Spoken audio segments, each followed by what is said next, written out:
All right, welcome to the Young Turks. I'm your host, Cenk Uygur. We have a massive show and perhaps a historic show today. I'm not kidding around. I know it sounds overly dramatic, but it isn't. I'm going to tell you a little bit later in the program how and why Donald Trump will resign. And I'm going to tell you, hear me now, quote me later, and you will. The historians will go back to what I'm going to do on today's show. Come on, that's a fun beginning. Okay, so and then also on the program, Trump attacks Obamacare, Puerto Rico, NBC. NBC should be attacked but for other reasons. Apparently, they helped to bury the Harvey Weinstein story. That's an amazing story we have for you in the second hour. And a major terrorist attack was foiled on Friday, but no one's talking about it. We'll tell you why. And if you don't get the whole 2-hour show, I don't know what you're doing with yourself. tytnetwork.com/join. Get all 6 segments, get all 2 hours ad-free, and help support independent media. So, having said that, let's do it. Okay. President Trump is on the verge of losing Rush Limbaugh. You know things have gotten bad. We might even be near the bottom of the barrel. That's how far he has gone. Now, this is on the issue of the NFL owners and telling them over and over again to make sure that their players stand for the national anthem. Otherwise, there's going to be repercussions, financial consequences, taking away their tax breaks, etc. Maybe that's what touched a raw nerve for Rush Limbaugh. Taking away tax breaks from billionaire Republicans. No. Now you've gone too far. So here's Rush Limbaugh, believe it or not, criticizing Donald Trump on that issue.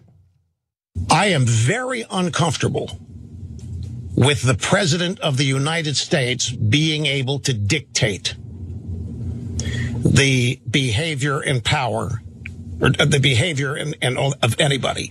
That's not where this should be coming from. Trump is continually tweeting, and I know what he's doing, and I understand why he's doing it, and his motives are pure, don't misunderstand. But I don't think that it is useful or helpful for any employee anywhere to be forced to do something because the government says they must. That scares the hell out of me. I'm really nervous if all that happens because the president makes it happen. He can make it happen by forcing the owners. But this is a slippery slope to me, and it hit me a while ago and crystallized last night. Trump is in the right, don't misunderstand, but no president should have dictatorial power over individual behavior. Wow, he just said dictatorial power in reference to Donald J. Trump. Man, is there a person Donald Trump has not lost in the country?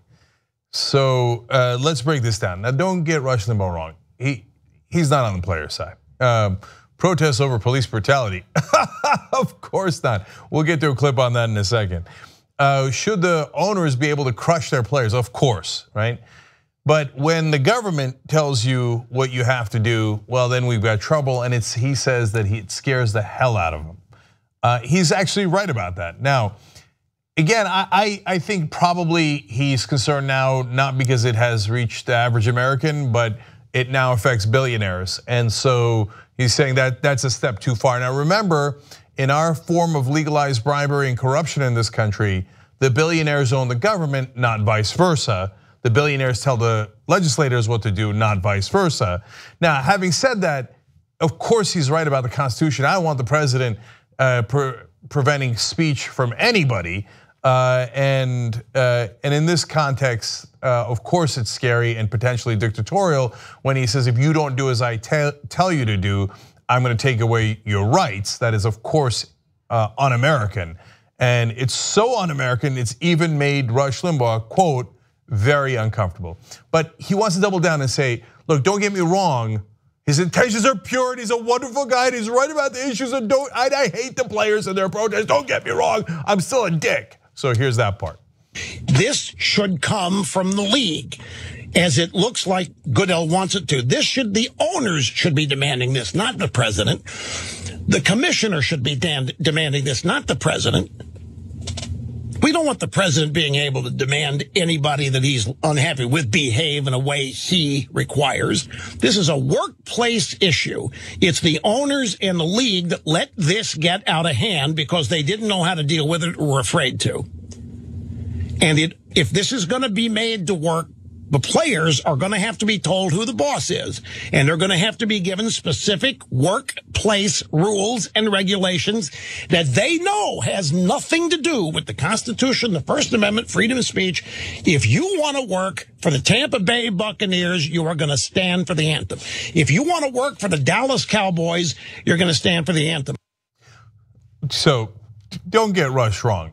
He doesn't want to be on the right side of an issue too much. Broken clock is only right twice a day, and I want to be right more than that. So he's like, look, the players should tell the players who the boss is. Okay, now remember, you're protesting police brutality. It doesn't matter, I'm the boss of you. Okay, thank you, Rush, for clarifying your position and making sure that the world is still spinning in the right direction. Okay, we understand that. But again, Rush Limbaugh, who had always wanted a strong leader with his authoritarian tendencies, come to find out that when you do have a guy who has those authoritarian tendencies in office, maybe he tells you what to do. And he's like, wait a minute, I didn't want that. I just wanted him to tell poor people and minorities and the middle class what to do, not rich people. That's a bridge too far. So that's where we are. At a bridge too far. Tick tock for Donald Trump with almost no allies left. Okay, now, this is among the reasons why he loses allies. The next story, okay? President Trump was talking about how the stock market is doing well under his watch. That part is actually true, and I'm gonna show you numbers on that in a minute. But then he, of course, he couldn't help himself and said something absolutely preposterous. Let me show it to you and then we'll break it down. Watch.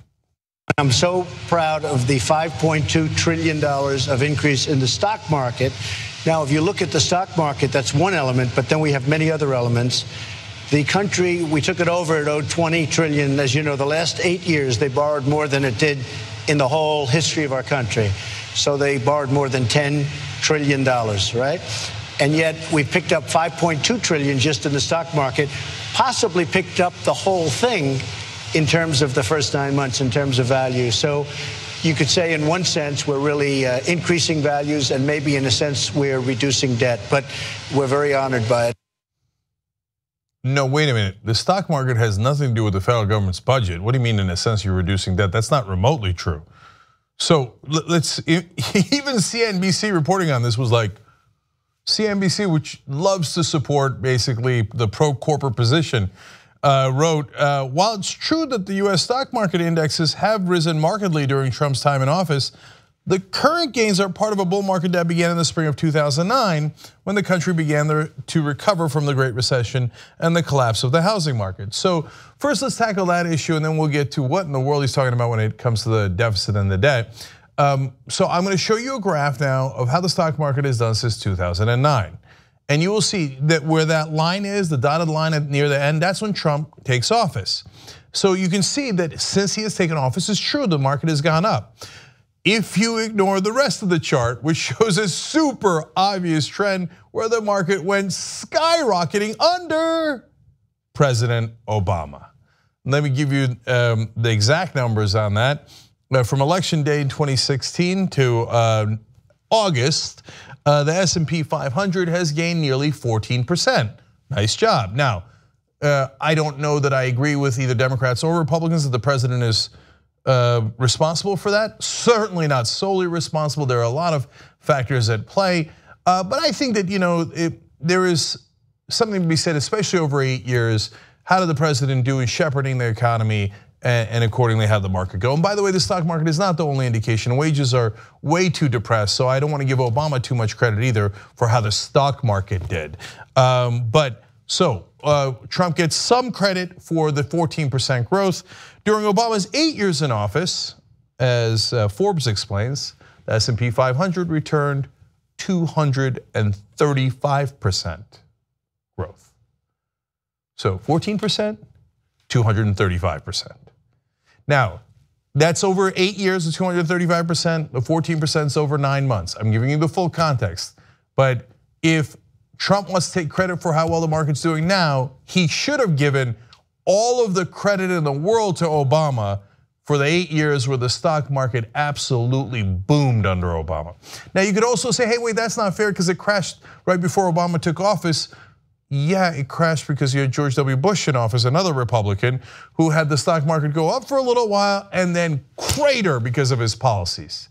And that actually was because of his policies. That was financial deregulation, which to be fair, started under Clinton and was on steroids under Bush and led to the collapse. Okay, so, but that's actually the smaller issue here. The much larger issue is, wait a minute, the stock market has nothing to do with the federal budget. So even CNBC here clarifies, many were scratching their heads at Trump's implication the debt was lessening because markets are increasing in value.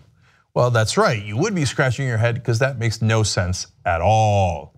So now if Trump said, hey, look, if the market does well and the economy does well, eventually that'll lead to increased revenue, which eventually could reduce our debt depending on other factors. Look, even if he didn't give all those caveats and said, oh, this is gonna help the debt later, you could make a case for it. You could make a case for it.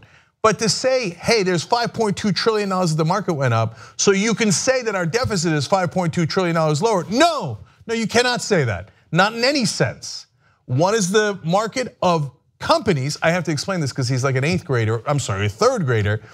I think that my second grade son would understand this easier. But anyway, one is the markets that is related to companies and their stock prices and their relative value. The other is the federal budget, that is how much the government has spent and how much it has taken in. It is affected by the economy, but has nothing to do with those companies. If the companies make more money, that doesn't mean that our debt goes down by the same amount. No, it's not true. It's not remotely true. The guy doesn't understand anything. I mean, look, every single day he comes out and does something else where you go, no, he couldn't have possibly said that. He couldn't have possibly meant that. No rational human being thinks that. Well, that's because he's not a rational human being. This child has no sense of how the economy works or how the government works. We got to get him out. He's an absolute danger. A guy that doesn't understand the markets to that degree, you think he can't do something wrong that would then collapse the markets? I know you think, no, everything's gonna be fine. Everybody in the markets are like, oh, high five everybody. Everybody's getting trillions of dollars in tax cuts and they keep on going up. The market has not correctly priced how stupid the president is. He is going to make a monumental mistake. I know that you can't wait for your tax cuts and your deregulation. But at some point, a guy this out of control, this ignorant, will make a terrible, terrible mistake that'll cost us all, including the markets. That's my guess, and I hope to God that I'm wrong. Okay, I got a lot more show for you guys. When we come back, I've got the most important story. Look, healthcare is enormously important and it's a trap. I'm gonna explain that. Puerto Rico fight, the freedom of speech issue, those are all super important. But there's something, like the president is in worse shape than even we realized. There's a news story about it that's absolutely devastating. And then my conclusion as to how done he is and what he's gonna say on his way out. No, I'm absolutely convinced. I'm even gonna pound the gavel. Oh no, the gavel's coming out. That's the next segment. See you then.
back on the Young Turks. And I've got a couple quick tweets for you guys. Dr. Chaos MD says Trump stock market comments sound like what I imagine his comments were when he screwed investors for his failed businesses. Totally. Well, nobody knew that real estate was this complicated. I mean, gambling, the house always wins. I didn't know that. Oh, so it turns out you're supposed to put the percentage is in your favor. Nobody told me that. Gambling is so complicated. All right, Travis Canale says Trump thinks that if he slaps the back of a train rolling past him, that he's strong enough to push a train with his tiny hands. It's a funny analogy and probably fairly true. Okay, now let's go to the devastating story. All right.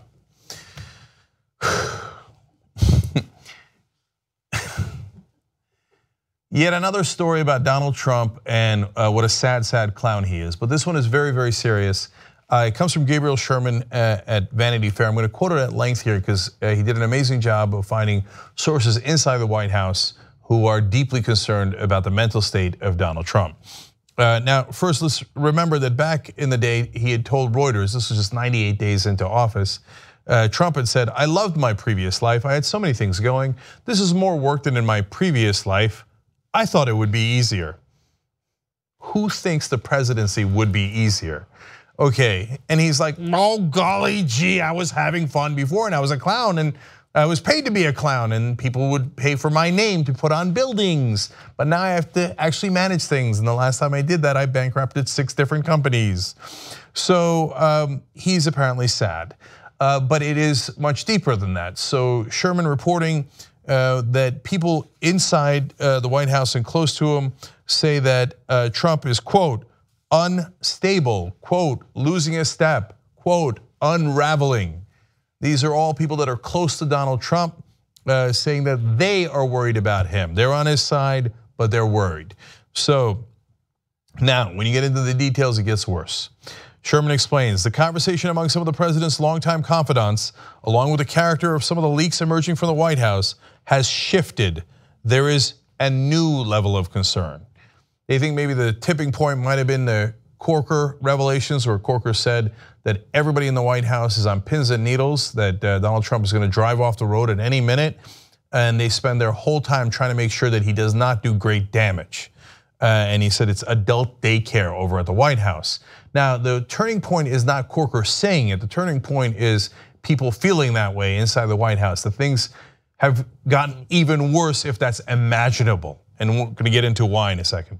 In recent days, Gabriel Sherman says, I spoke with half a dozen prominent Republicans and Trump advisors, and they all describe a White House in crisis as advisors struggle to contain a president who seems to be increasingly unfocused and consumed by dark moods. Okay, now look, I don't give a damn what his moods are, but I do care what the consequences of those moods are if it comes to policy, especially foreign policy and the issues of war. So they explain why now. Trump's ire is being fueled by his stalled legislative agenda and to a surprising degree by his decision last month to back the losing candidate Luther Strange in the Alabama Republican primary. Quote, Alabama was a huge blow to his psyche, a person close to Trump said. He saw the cult of personality was broken. Well, I'm now going to postulate that it's deeper than that. So he thought it was all him. Remember, he is purely ego-driven.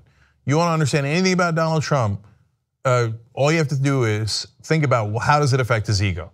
So he thought, I can't lose. I'm almost tired of winning, even though he has passed no major piece of legislation. Nothing, he's got nothing done, right? And yes, he's frustrated by that. Then he goes, but that's okay, I know politics. And I'm winning in all these general elections. Well, the special elections, but those were happening because you picked deeply conservative people to be in your cabinet, and then those were elections to replace them in deeply red districts. But the knucklehead thinks, well, I won. Those guys are winning. I'm awesome. He backs Luther Strange and he loses in Alabama, and he's like, what in the world is going on? How could this be? And it's a blow to his ego. So now he's reeling. But the reality is, of course, he misunderstands why he won in the first place and the phenomenon in the country. And by the way, he's not alone in that. On that, I think most of the mainstream press misunderstands it. Certainly the Democratic and Republican Party misunderstands it as well. The country's in an angry populist mood when they had only two choices, a person they perceived to be elitist and deeply establishment, and a fake populist. They went with the fake populist because it's better than the elites. So that was their perception. So why did Luther Strange lose in Alabama? Because Roy Moore, who is a lunatic in Alabama, but was the more populist candidate, won again. It's populism that wins, not cult of personality, certainly having nothing to do with Donald Trump. But apparently that was a huge blow to his ego, and hence why he's in a dark mood and ready to lash out. Okay, now more. One former official even speculated that Kelly, that's of course his chief of staff, John Kelly, and Secretary of Defense James Mattis have discussed what they would do in the event that Trump ordered a nuclear first strike. Quote, would they tackle him? Now look, that's a deep constitutional crisis possibility, because the people that are closest to him, working with him every day, every hour, they think he is unstable enough, as Bob Corker said, to start World War III.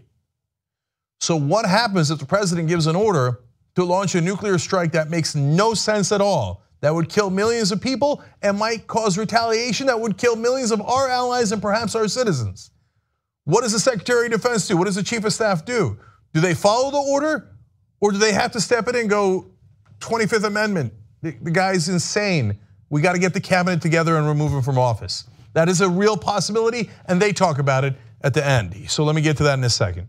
Now, even Trump's most loyal backers, Sherman explains, are sowing public doubts.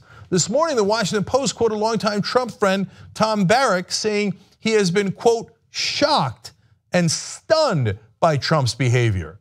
Now, I think they're being a little too kind to him, saying that he has gotten worse. I think he was always unstable. I think his IQ is unbelievably low and has always been that low. You go back to his quotes from the 1980s, 90s, 2000s, etc. He has always been painfully stupid.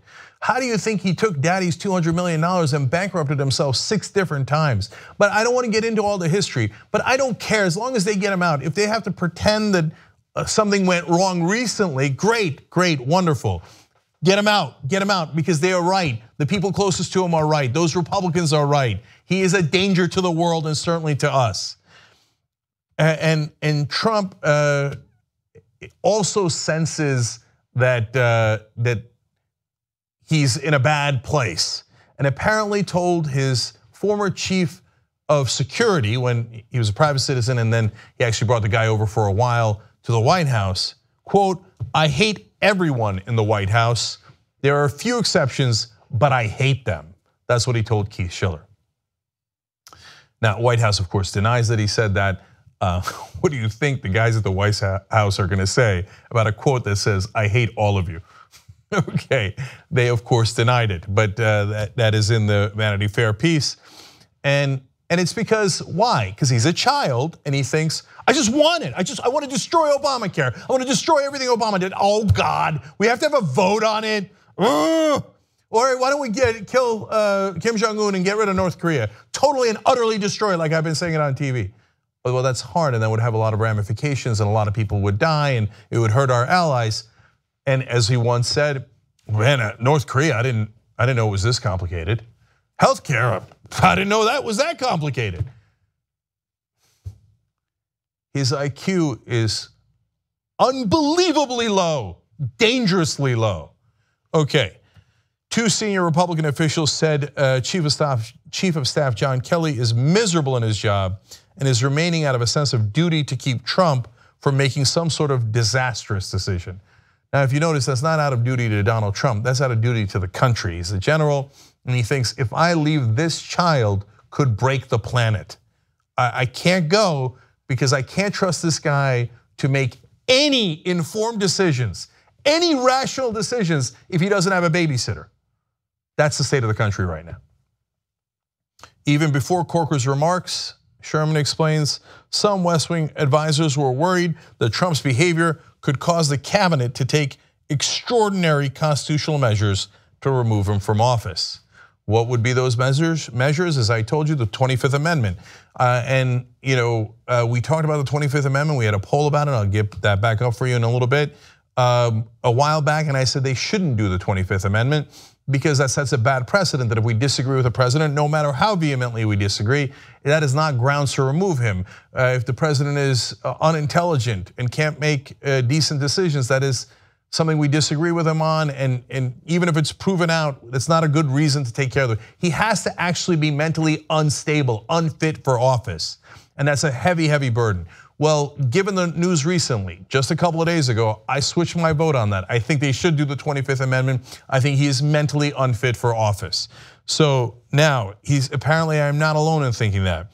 Back to Vanity Fair. Several months ago, according to two sources with knowledge of the conversation, former chief strategist Steve Bannon told Trump that the risk to his presidency wasn't impeachment, but the 25th Amendment, the provision by which a majority of the cabinet can vote to remove the president. When Bannon mentioned the 25th Amendment, Trump said, "What's that?" Thereby proving our point completely. He's never read the Constitution. Are you kidding me? He uses it as a punchline.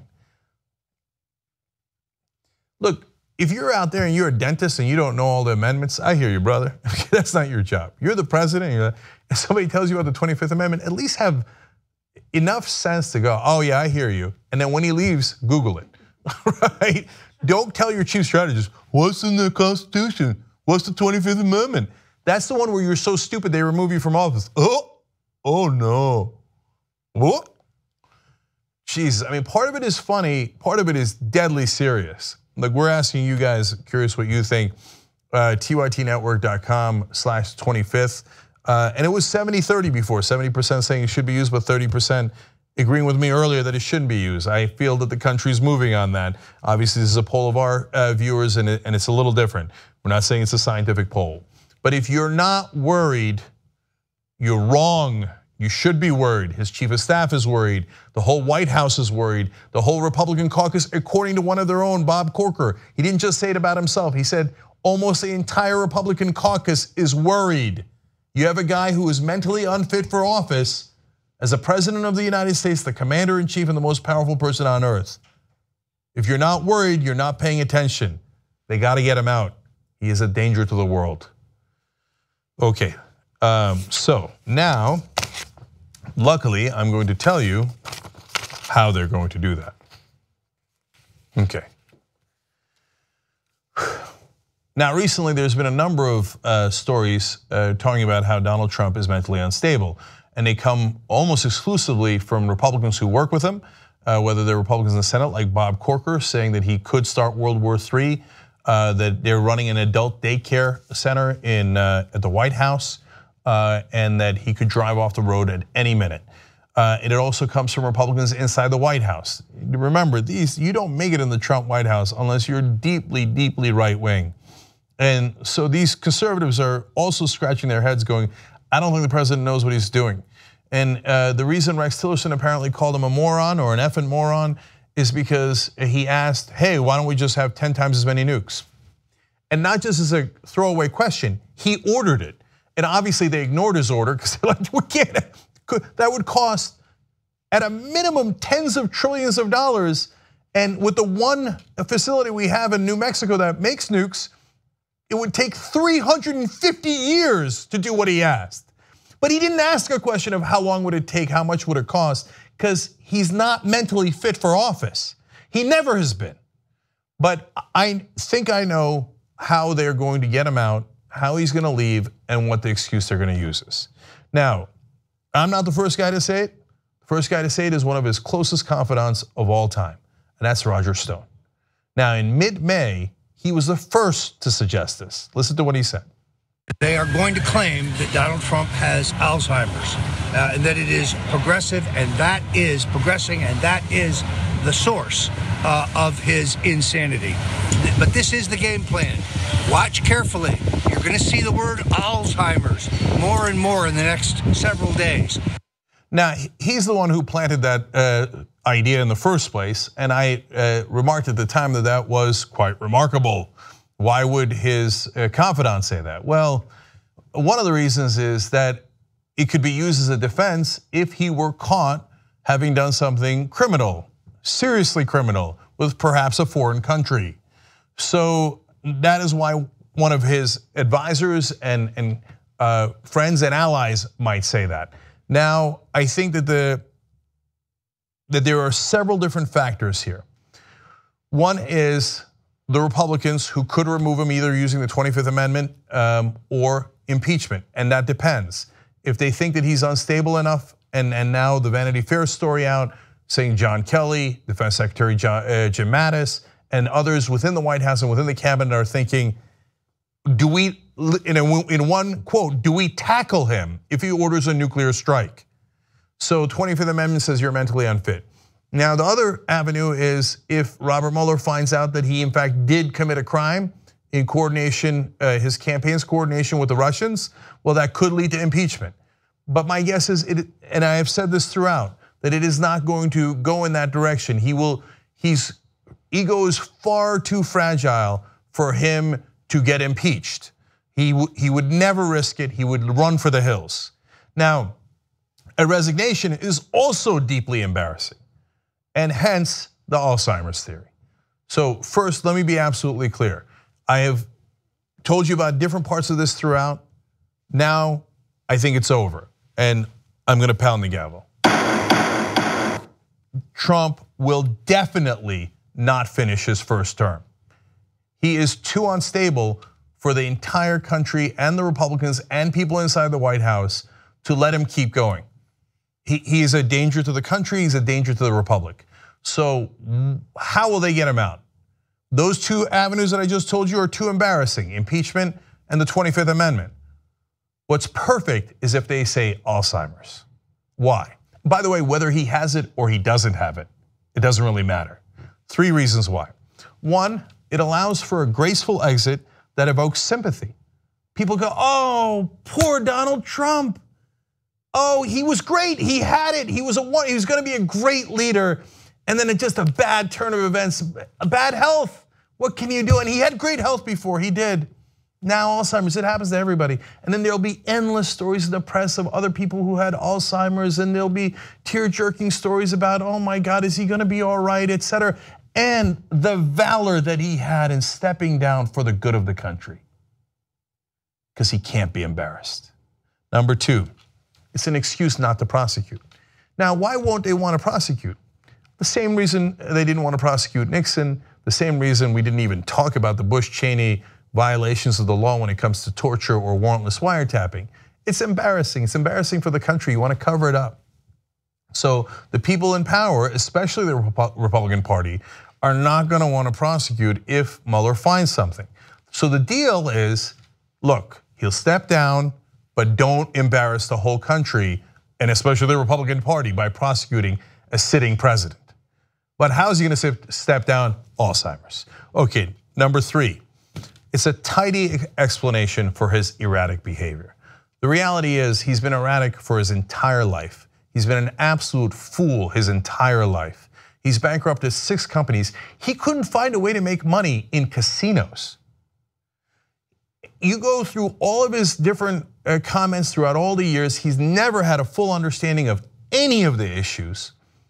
He doesn't know anything about nuclear capabilities. He doesn't know anything about foreign policy. He doesn't know anything about domestic policy. Just today, he said, well, if the stock market's going up, I guess that our debt is going down. No, that's not how it works.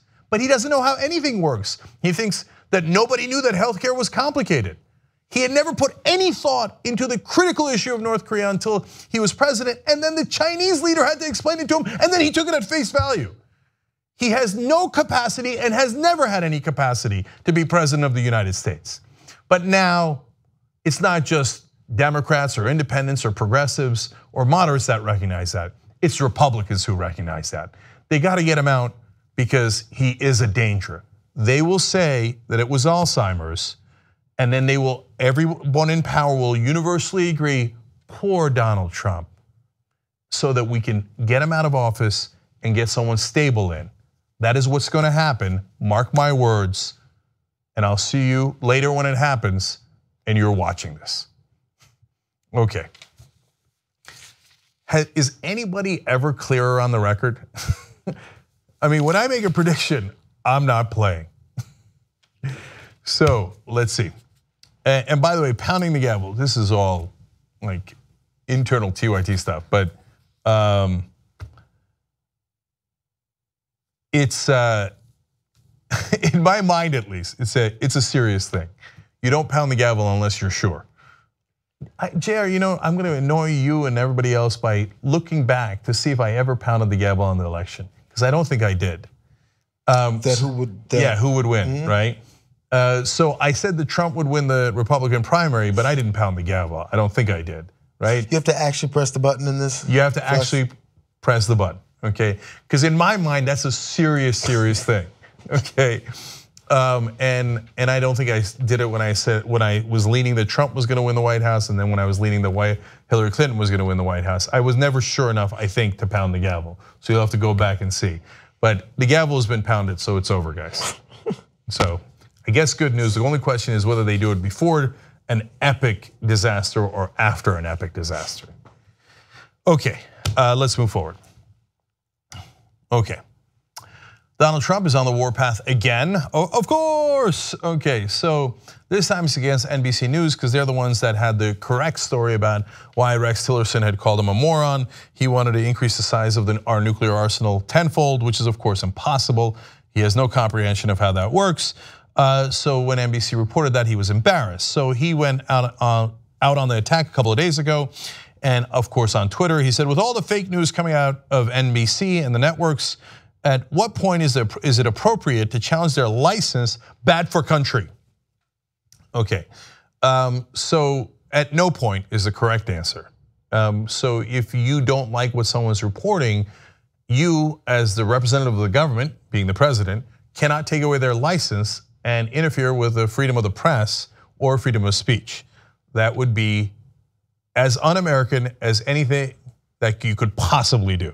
Okay, but of course he doesn't know that, doesn't care about that, doesn't care or love the idea of America. Okay, says make America great again. You don't even understand what America is.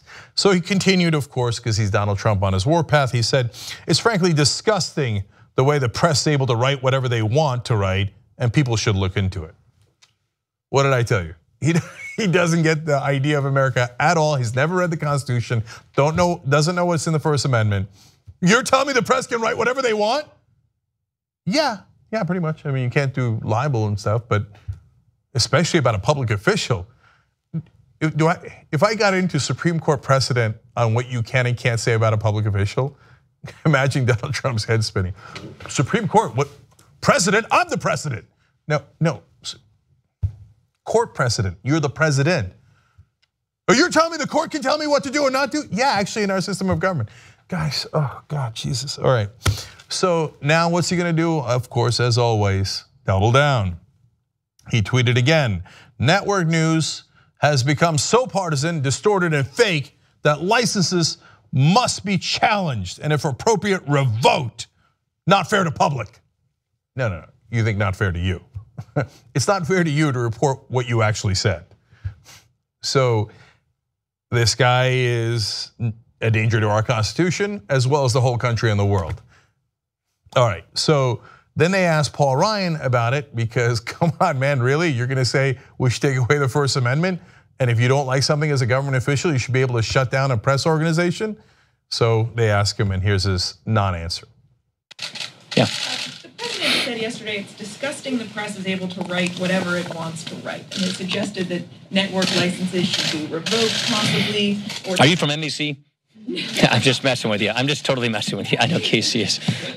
I'm just joking with you. Yeah. Do you agree with the president's interpretation of the First Amendment? I'm a constitutional conservative. I'm for the First Amendment. I don't always agree and like what you guys write, but you have a right to do it. And I'm a constitutional conservative, and I'm just going to leave it at that. Does it concern you that the president seems to disagree? This is how I see it. Phil. In other words, of course I disagree with the president. Of course he's a schmuck. Of course he's never read the Constitution, but I'm too much of a coward to say that. Okay, clear enough. But there are some Republicans with principles. Recently, Bob Corker stood up to him. By the way, Lindsey Graham is not among them. Fun little aside here. Lindsey Graham, who used to stand up to Trump from time to time, went golfing with him said that he shot a 73 in windy and rainy conditions. And he said, oh, he beat me worse than he beat me during the presidential race. Then apparently spent over half an hour with Golf Magazine bragging about Donald Trump's golf game. Oh my God, that's so sad. Anyway, but Ben Sasse from Nebraska, another Republican, has opposed the president from time to time and has shown some principle. I know his name is pronounced Ben Sasse, but I like to call him Classy Ben Sassy. And he tweeted out, Mr. President, are you recanting of the oath you took on January 20th to preserve, protect, and defend the First Amendment? Of course, Senator Sasse is right. In the oath of office, you swear to not defend yourself and to be worried about your own ego, but to preserve, protect, and defend the Constitution. And I got news for Donald Trump. The First Amendment is actually in the Constitution. Really? Yes, really.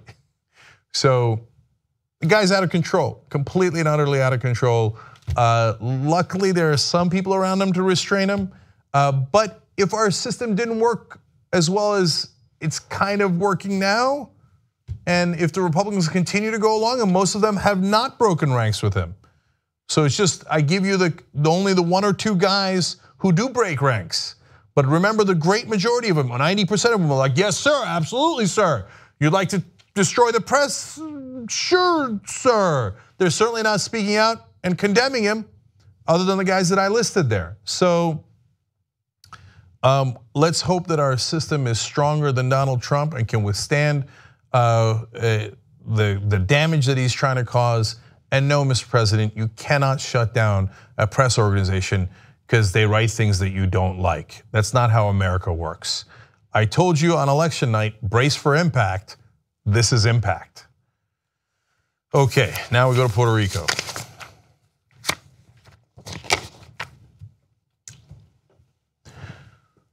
Hurricane Maria hit Puerto Rico and absolutely devastated the island. I'm going to give you the stats on that in a second and what Donald Trump is saying about it now. But he's always been flippant about it. And you remember, of course, that he didn't go down there for a long time, didn't send relief for a long time. Even today, the relief is not nearly at the levels that locals and our generals on the ground say are necessary. And he would say weird, preposterous things. Here, let's go to video 6. Remember, this is what he said about Puerto Rico. This is an island surrounded by water, big water, ocean water.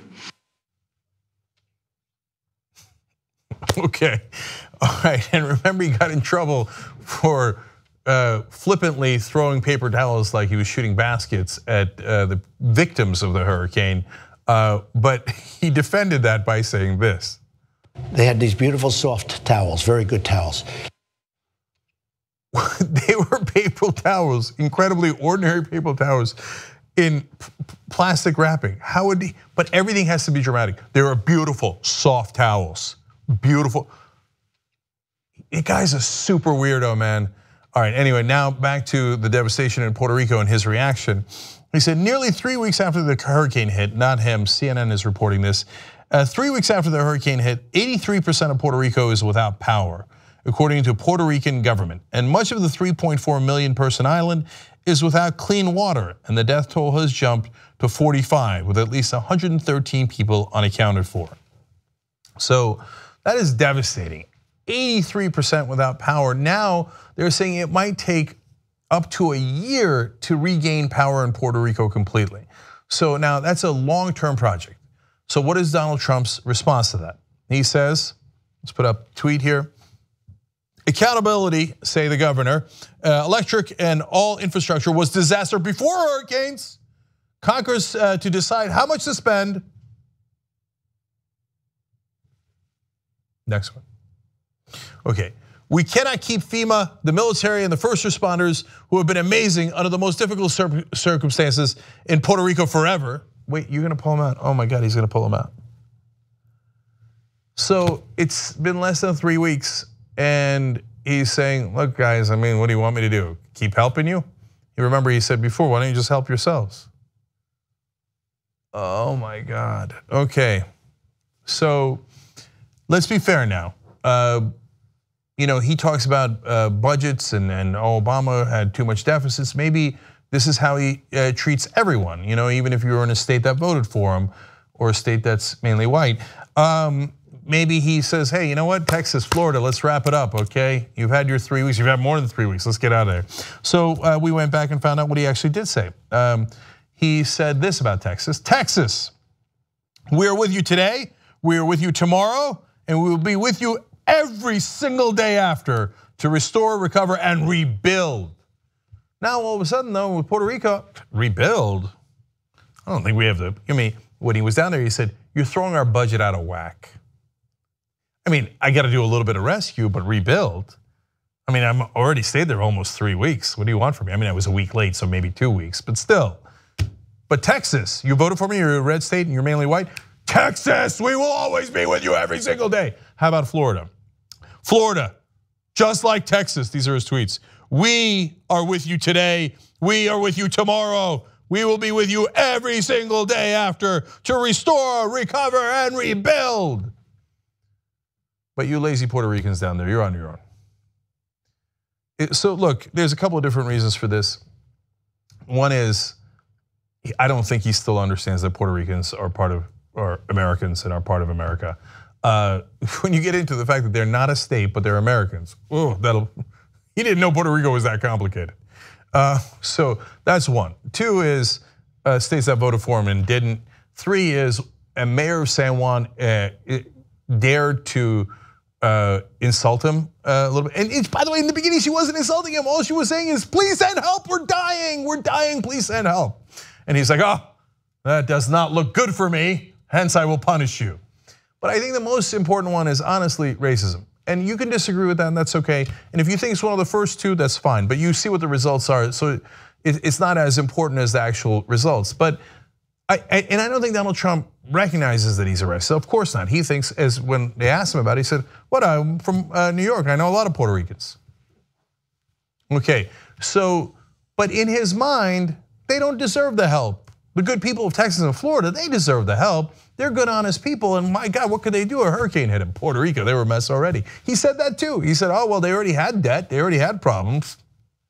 So remember these old quotes. Such poor leadership, ability of mayors of San Juan and others in Puerto Rico who are not able to get their workers to help. They want everything to be done for them when it should be a community effort. 10,000 federal workers now on island doing a fantastic job. They want everything done for them. They can't help themselves. Those are not coincident. Those words are not coincidental. They're the oldest stereotypes there is about racial minorities. And I don't think he wrote it down thinking, I'll show those, let's be kind and say Latinos, right? No, he just doesn't know. That's what he thinks. He's like, they're Puerto Ricans, of course. They never help themselves. So now he's like, you want me to spend more of my money, our money, on you people? Nah, we got to get out. By the way, when you ask FEMA officials, they say, no, recovery takes months and sometimes years. He didn't listen to his advisors. Of course he didn't listen to his advisors. He doesn't listen to anybody. He just has certain assumptions and he works based off those assumptions. Let's hope to God that the rest of the government does not have to actually follow through on his stupid tweets. Abandoning the people of Puerto Rico now would be deeply inhumane, un-American, and unacceptable. All right, I got to take a break. When we come back, I've got a lot more for you guys, including the rest of our reporters in St. Louis and the follow-up to that story. We'll be right back.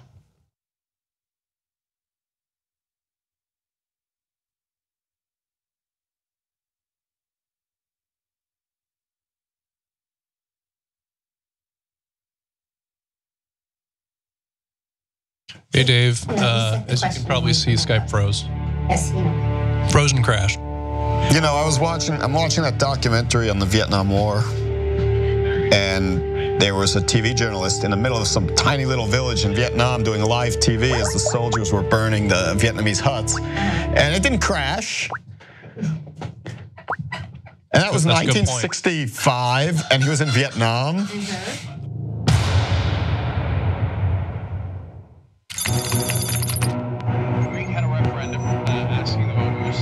T-minus 1 minute till landing. TYT broadcast controllers, listen up. Give me a go, no go for landing. Sound? Audio is hovering at minus 12 decibels. We're go. Streaming? We're go. Camera crew? We're go. Mission control? We're go. Snacks? We're good.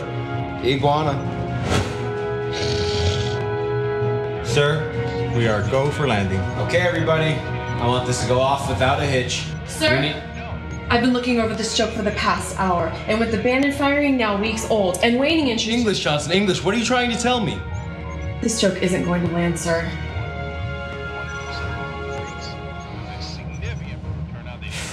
Okay, everyone. Forget the old plan. From this moment on, we're improvising a new joke.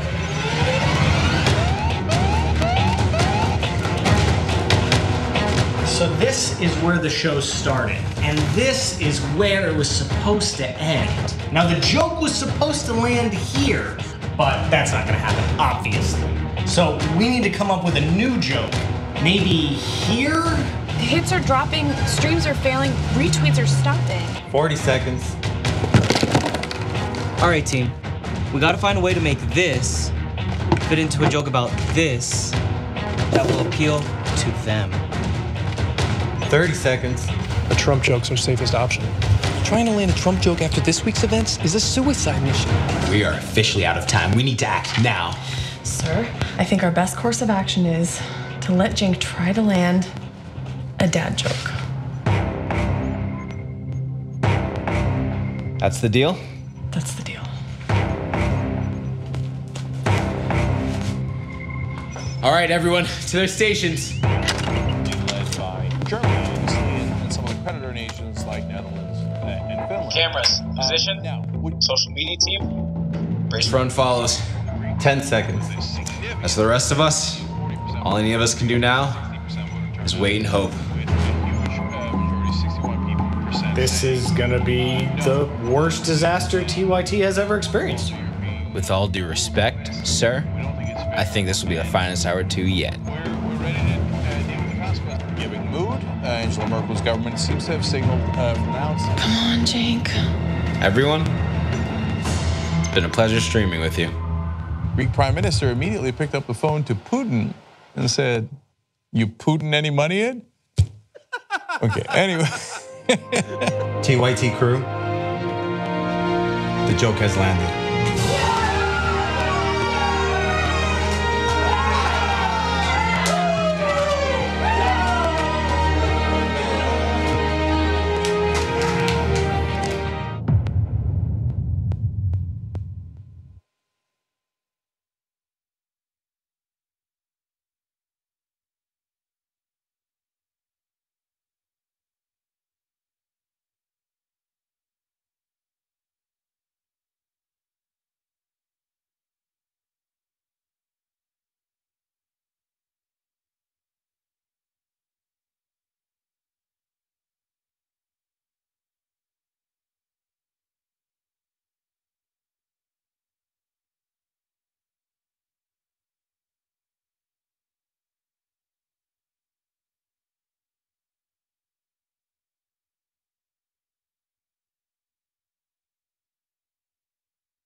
This is an island surrounded by water, big water, ocean water.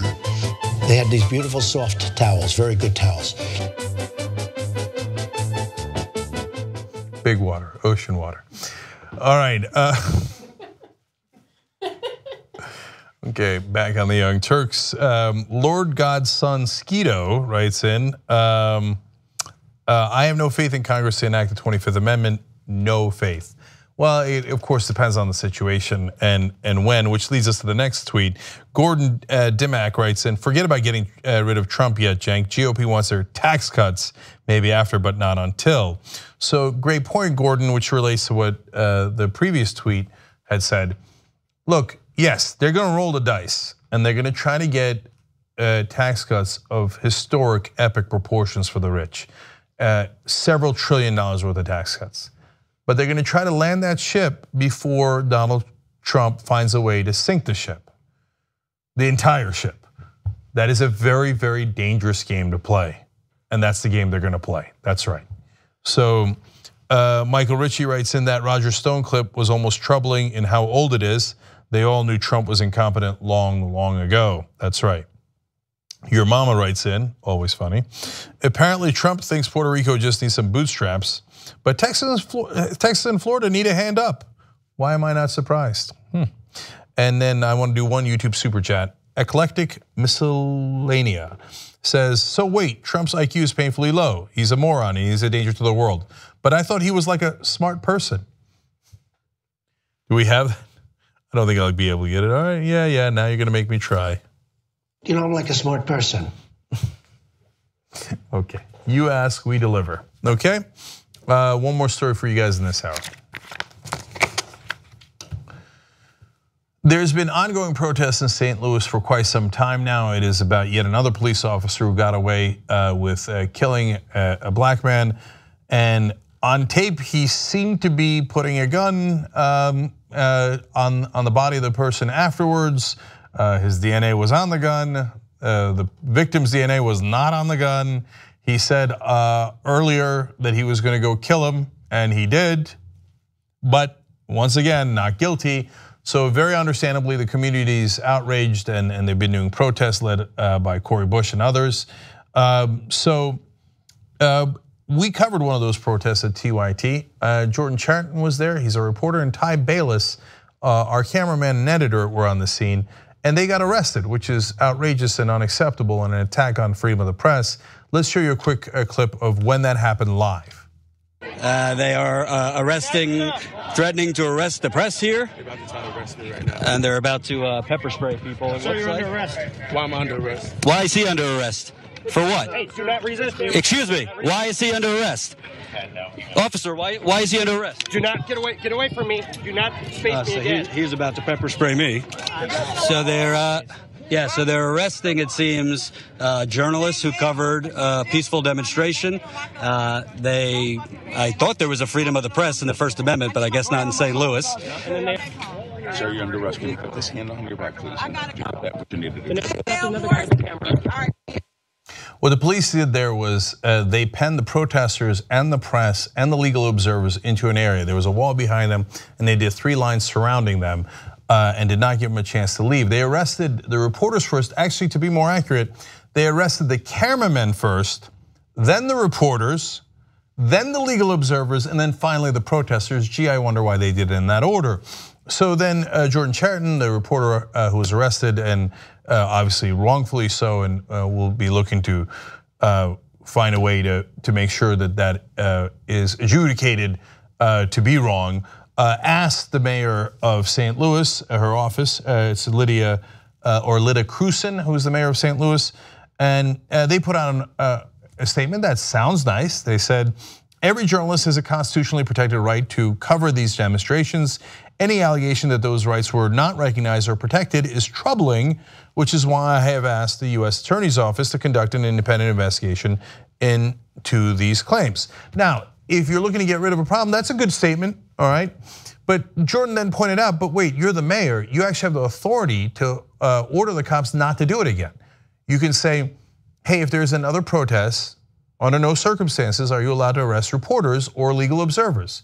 You could also tell them to not hit the protesters with their shields, or use tear gas, or pepper spray, or mace.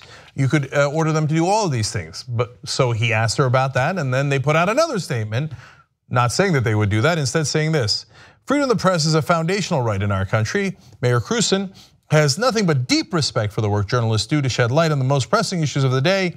Our democracy can only function if the press is respected and allowed to report truthfully on current events. Now, she also though went on to say, the majority of St. Louis Metropolitan Police officers have faithfully fulfilled their commitment to protecting the safety of our citizens and city, and she is committed to holding accountable those who do not respect the freedoms guaranteed under our Constitution. In other words, no, the majority of the cops are totally fine. So now there might be a few bad apples. Where have we seen that before? And we will later do an investigation about those. Well, how about telling them now about what not to do going forward? We'll be doing an investigation, get back to you maybe later about what they can and can't do. No, come on. No, it's, okay. I don't think it's remotely good enough. If you allow cops to arrest members of the press and nobody does anything about it, they will continue to arrest members of the press and it will get larger and larger. That's a deeply unconstitutional thing to do. If you allowed the press to be arrested during the civil rights era, we never would have seen the pictures from Selma, Alabama or anywhere else. Because they would have said, oh, no, you know, they're doing civil disobedience. They're in a place where the cops told them not to be. And the reporters are also in the place where cops told them not to be. That's how they got the pictures. You're all under arrest and give me your cameras. That's why we have freedom of the press in the country, so that you can't do things like that if you're the government.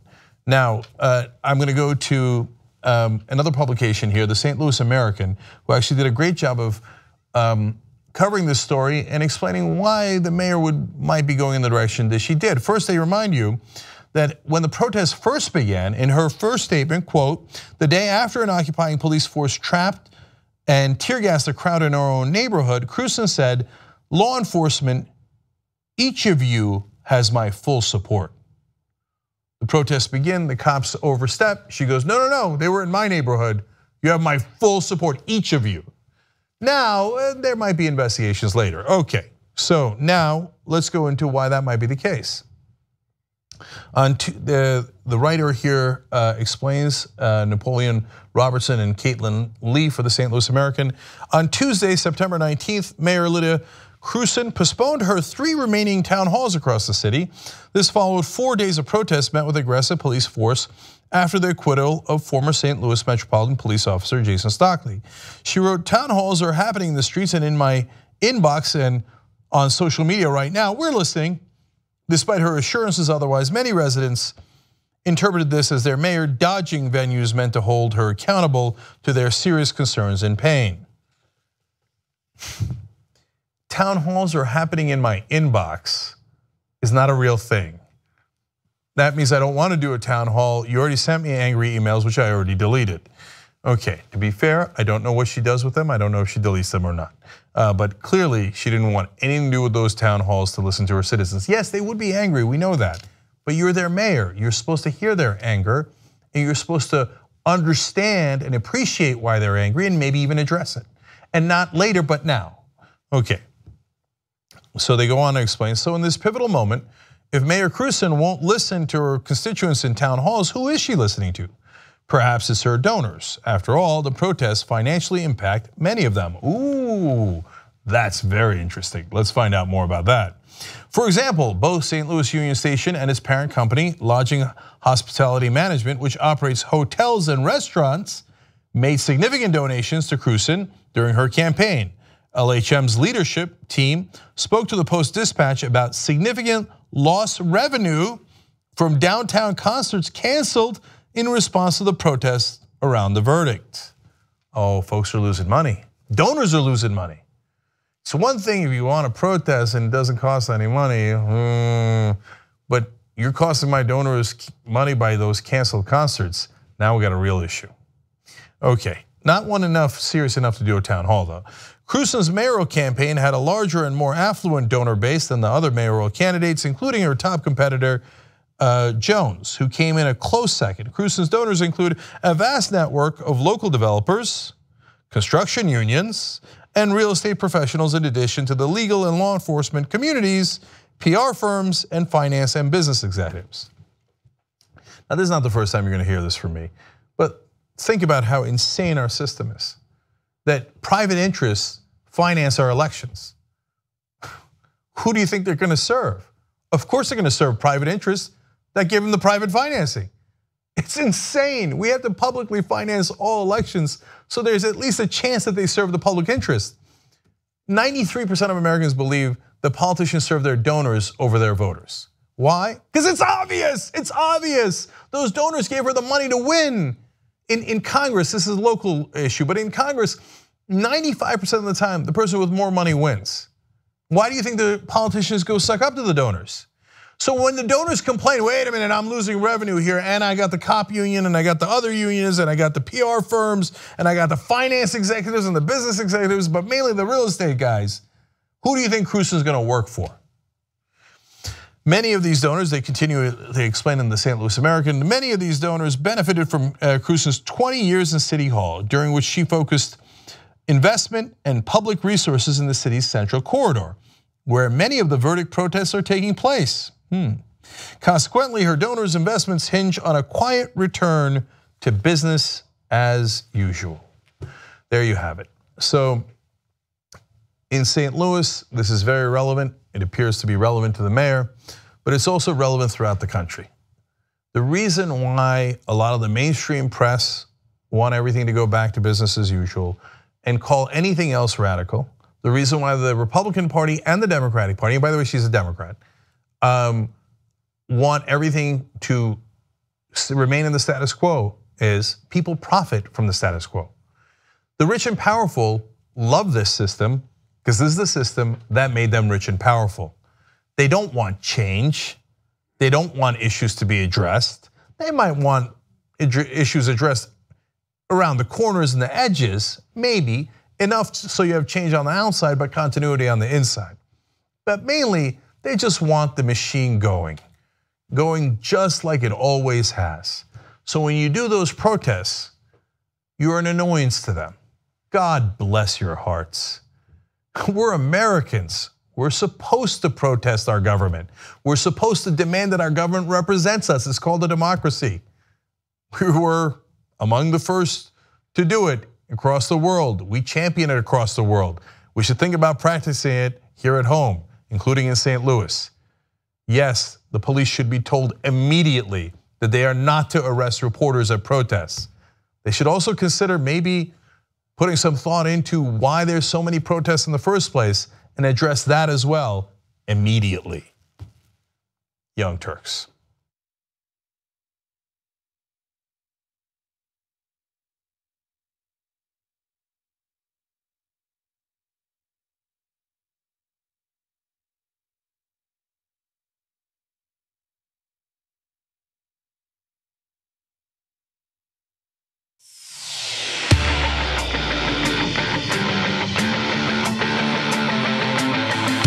They'd rather lose to Republicans than have a progressive win with them. That's how dumb the corporate Democrats are.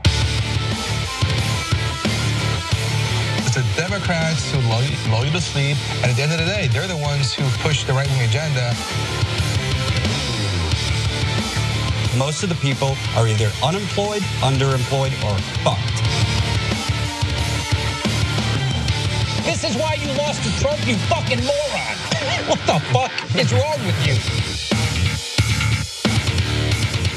Whoever wrote that, I'm sure they were typing with one hand and going like this with you.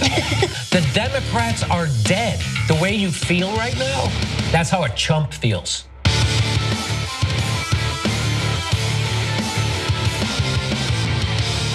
Do not freak out.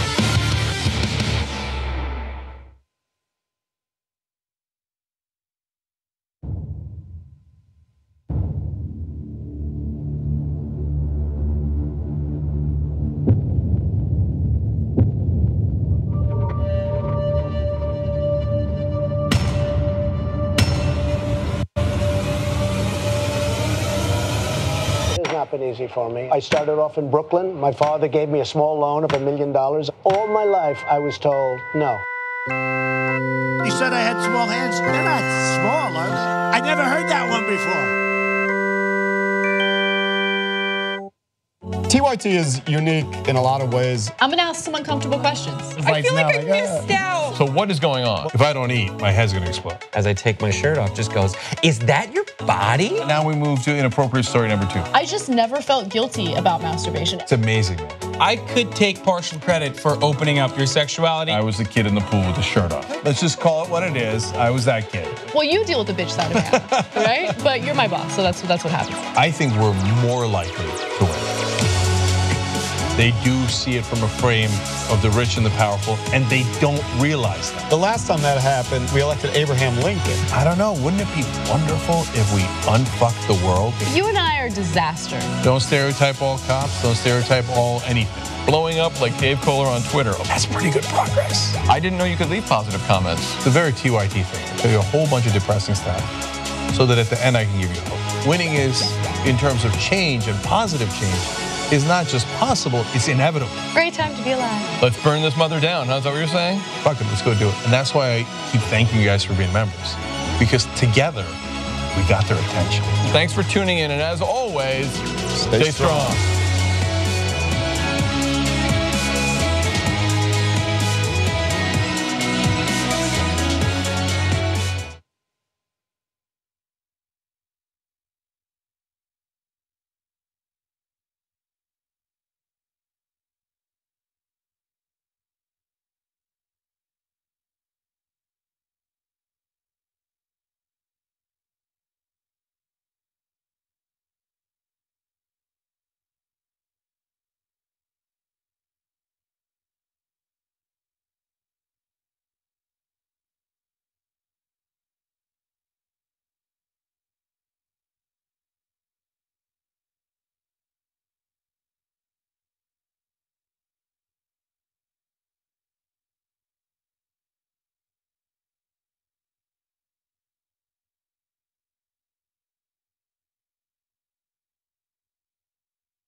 All right, back on the Young Turks, Cenk and Anna with you. I want to let you guys know that on Wednesday, TYT is going to be in Vegas.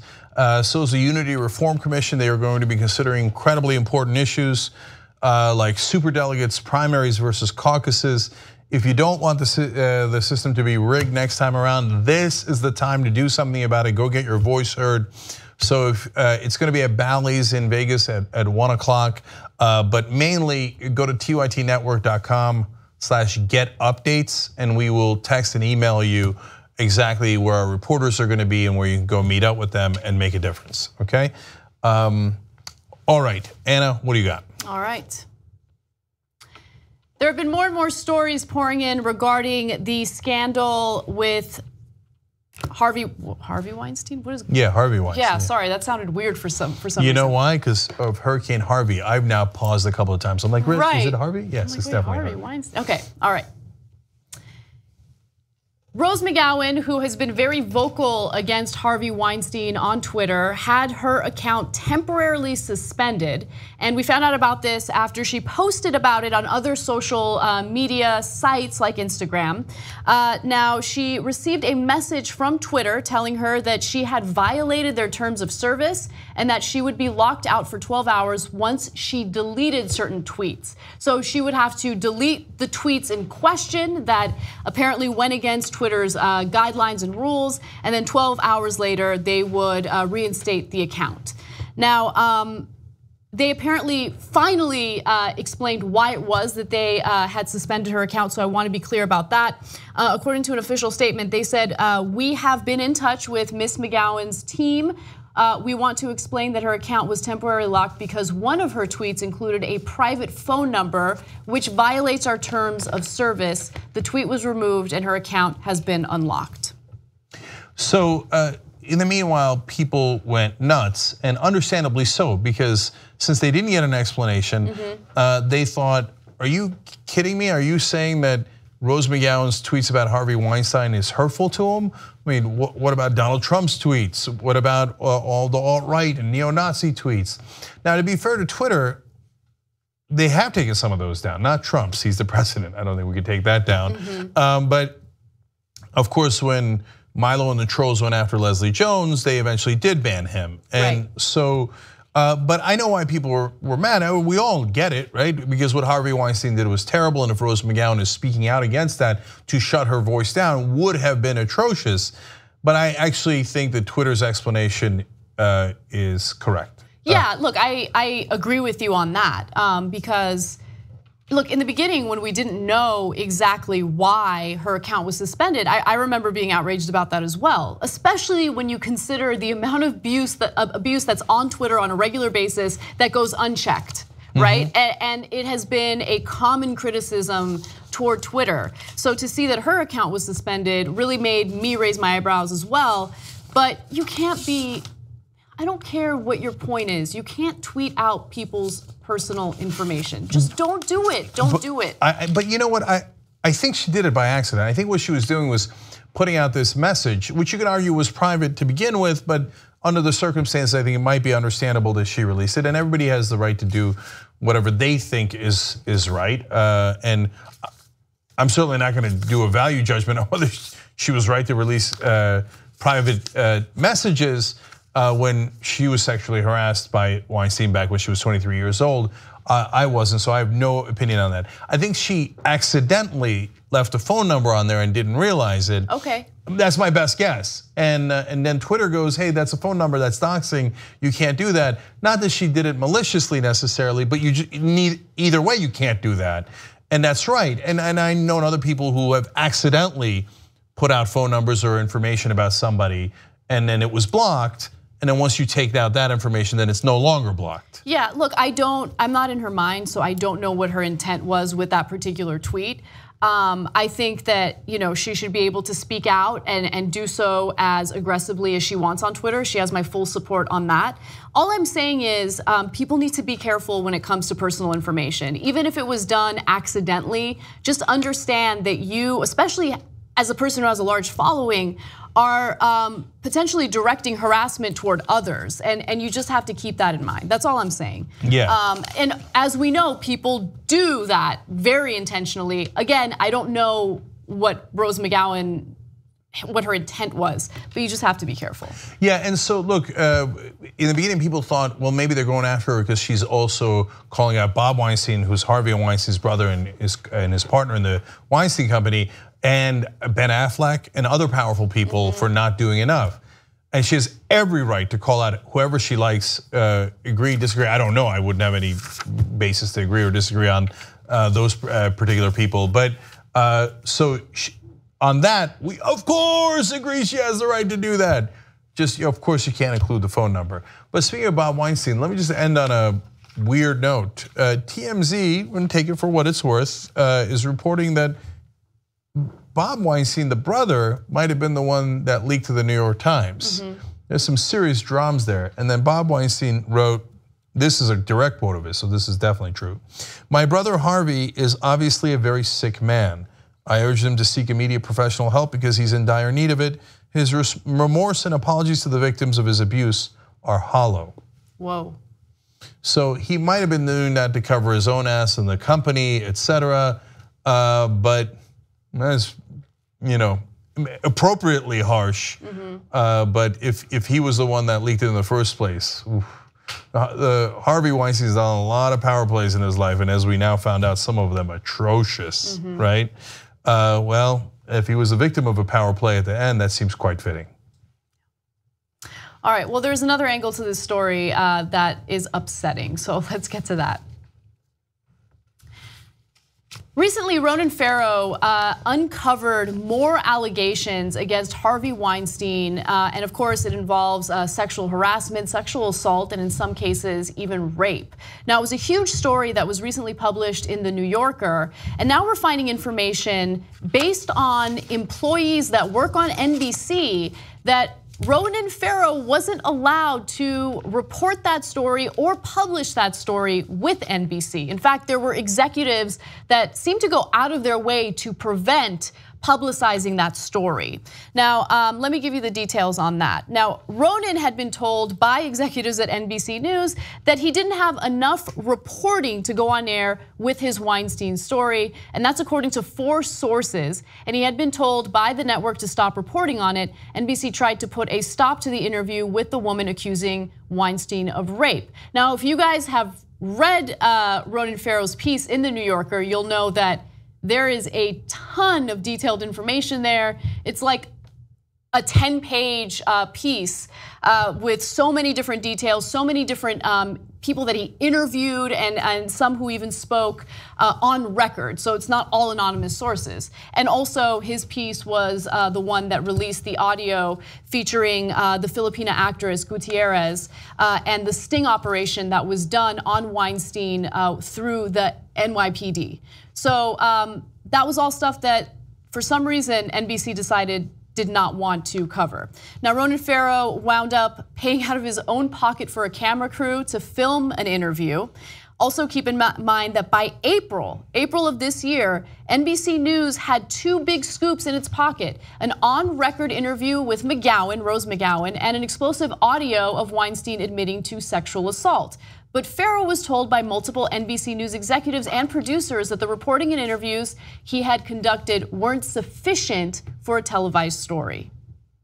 Okay, so first of all, is it possible that your reporting would pass muster at one place, but not necessarily another? And the place that it doesn't pass muster doesn't mean that they're better journalists. It just might be different standards, etc. So just because the story didn't run doesn't mean that by definition it was true and there was a cover up. And sometimes they're right not to run a story because you just didn't have enough evidence and you don't want to make those charges without it. This is not one of those times. This is not one of those times, no. So first off, Yashar Ali and Lydia Palgreen, who reported this for the Huffington Post, they themselves talked to 12 people inside and outside of NBC News. So their reporting on what happened internally is pretty rock solid. And when you look at that reporting, it's not pretty. So Anna's right that by April they had 2 giant scoops. Either one of those, if confirmed, would have been enough to run on their own. I mean, the audio tape that we ran for you guys yesterday that Ronan Farrow got in the first place of Weinstein trying to bring a woman into his hotel room and in the most creepy way, and he admits that he did grope her the day before. That's sexual assault, and he admitted on tape. That's right. That's amazing. Of course you could run that story. Of course you can, right? Because you know that that's the tape. You had Rose McGowan, a very famous actress and now director as well, saying it on tape. Are you crazy? You're not gonna run that? So, I mean, if it was just one person's accusation, but you had so much more than that. And by July, he had on-camera interviews, Ronan Farrow did, on-camera interviews with accusers and interviews with 4 female and male former Miramax and Weinstein Company executives. That's a bombshell, man. Yeah. And it's corroborated in 18 different ways. Eventually, the New Yorker that did run it for Ronan Farrow said it exemplified great investigative journalism. Yeah, it was one of the most detailed investigative reports I've ever read, and it was impressive to say the least.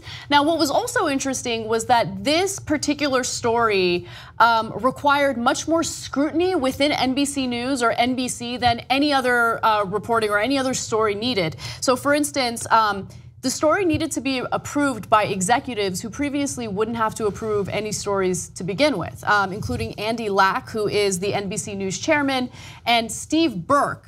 That's the Comcast VP executive and also the NBC Universal CEO, or NBC Universal CEO. So all of a sudden there's this extra layer of scrutiny, and I want to be clear about something else. Remember, this whole story involving Weinstein first broke last week with the New York Times piece. And following the New York Times piece, ABC, CBS, major news networks covered it. But NBC didn't. So it gets slightly worse. So first off, it's not crazy for a news story to go all the way to the top of the news chain, which is Andy Lack at NBC News.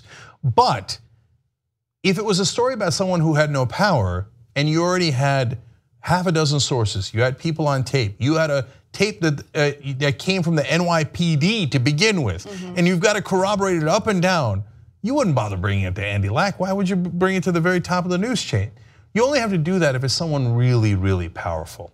and you go, look, I got to cover my ass. I'm going to bring this all the way up to Andy Lack. And now, but under no circumstances does it make sense to bring it to the CEO. Well, I shouldn't say under no circumstances, but it makes you go, on a company as large as NBC Universal, as large as Comcast, with God knows how many employees, to bring it to a non-news person, you're obviously making a business decision there. That's right, that's right. So, and then they killed it. And by the way, it's not the only time NBC News has killed a giant story about sexual assault. They had the original grab him by the pussy tape of Donald Trump with Access Hollywood. They had it and they wouldn't run it. The Washington Post eventually ran it.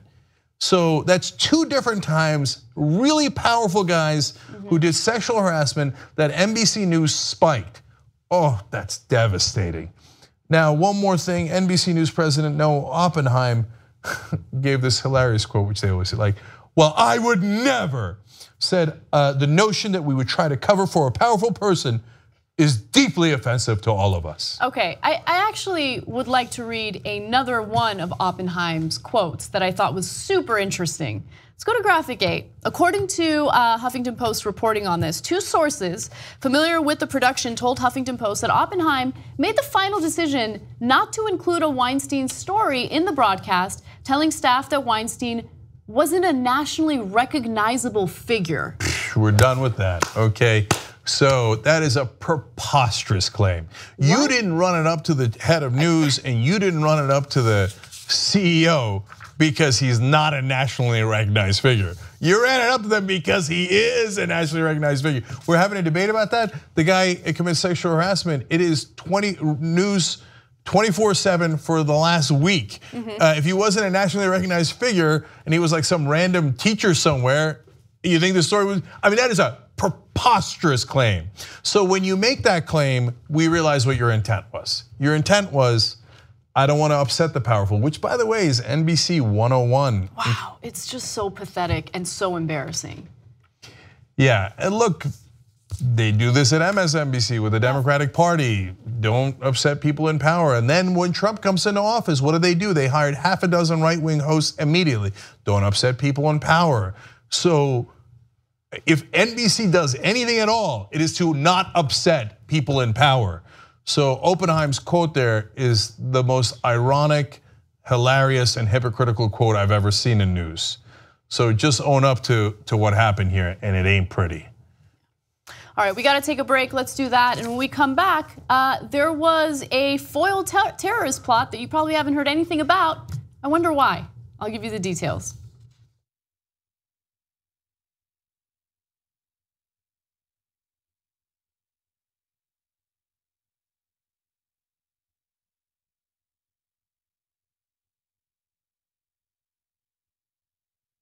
I'm super excited because we have different levels of members. They pay $10 a month, but there are some members that pay a little more. Our executive producers, for instance. My favorite thing about executive producers is that we have quarterly calls with them. I love that I'm getting a little transparency and I'm knowing what you guys like and dislike. Ideas on how to improve the show, topics that maybe we haven't heard of yet and you really want us to cover. We have so much respect for you because of the fact that you keep us independent and allow us to be uncensored, unfiltered, without worrying about corporate sponsors breathing down our necks and telling us what we can and can't say.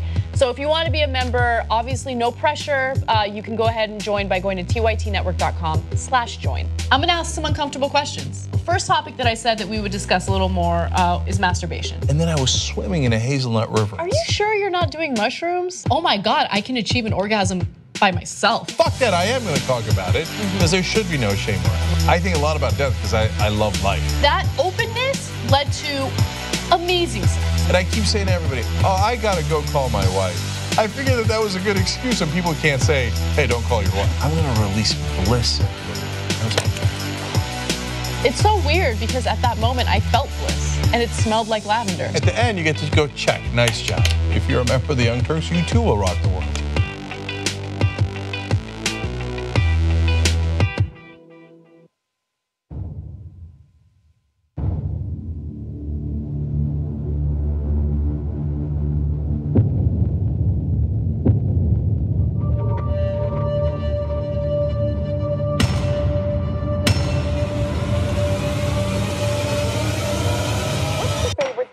you have in common with your daughter? I was going to say sex, but I can't relate that.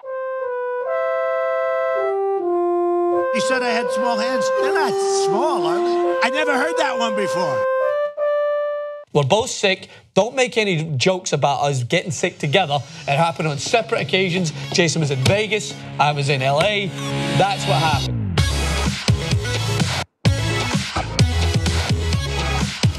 The subscription to this channel is free. The videos are free. Everything is free. I don't know why I get paid. We don't know. We're having fun. You remember that 3-letter word? Fun. I crave your name, and I'm going to destroy you. Respect my name. It's the money, the cars, the clothes, and that's what basketball brags about, that's what football brags about, and that's what rap brags about.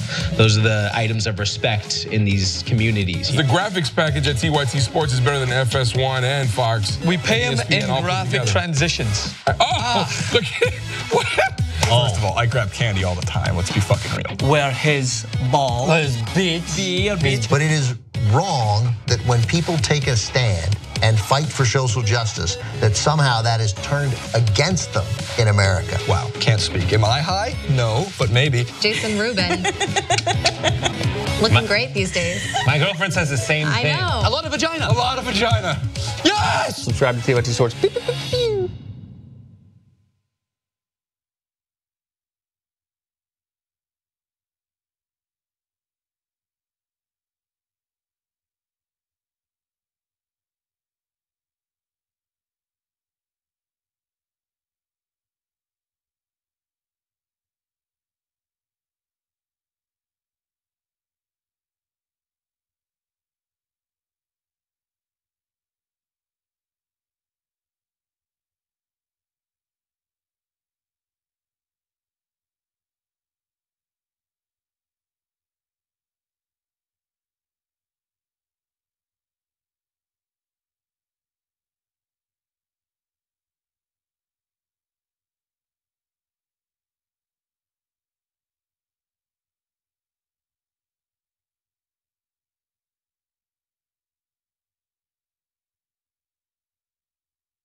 All right, back on the Young Turks. Anyway, Jank and Anna with you guys. Member shout outs are Andrew Mann. We were just laughing about something during the break. I know, Anna's the Grinch that wants to steal Halloween. Yeah, Halloween sucks. Did you ever go trick-or-treating? Or were you one of those kids who was like, who needs candy? That's just gonna give us cavities. No, yeah, I went trick-or-treating. Yeah, going door to door, begging people for candy. Yeah, I did it. Check, yeah, I did it. Begging people for candy. I guess that's what amuses these young kids these days. All right, anyway. Andrew Mann and Gene Stewart are our members of the day. You guys support independent media, thank you. And you get all the network shows ad-free, including the postgame and Aggressive Progressive tonight. But I want to tell you, I believe we're gonna have Matt Atchity on for the postgame today. We're gonna find out who Matt is, okay? So we do our little grilling. So Matt is on What the Flick. He's now our head of programming. So that's kind of fun. I'm gonna find out what he did in high school, what his backstory is. Those are always great. If you remember, don't miss that, tytnetwork.com/join. And then a couple of quick tweets for you guys. Old Turk, I don't know if this tweet is acceptable in this day and age, but writes in, Anna is full librarian today. Is that okay? Oh yeah, I'm not offended by that. All right, God bless. Neither am I. Okay, thank you, Old Turk. I feel like I look like a little bit of a cowboy or a little cowgirl. Yeah, no, How to partners. You're definitely you're a librarian in southwestern Texas. That's where you are.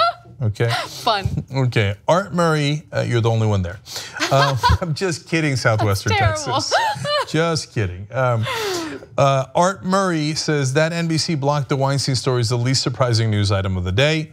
And Xenophrenia says, not me, he or she says. So NBC News, NBC, you nixed 2 stories about sexual abuse of women by powerful men. Who there is abusing women? I didn't say it, I didn't sanction it. Okay, I'm just telling you that's what the tweeter machine gave me there, okay? All right, what's next? All right. Last Friday, there was a terrorist plot that was luckily foiled at an airport in North Carolina. Now, none of us heard about it. It never made the news cycle. It never made headlines until recently when The Intercept unraveled the case. Now, Sean King reported on this, and I'm happy that he did because it gives you a sense of why it is that some stories tend to go viral and others don't. Now, the person who attempted to bomb the airport in North Carolina was Michael Christopher Estes. There he is.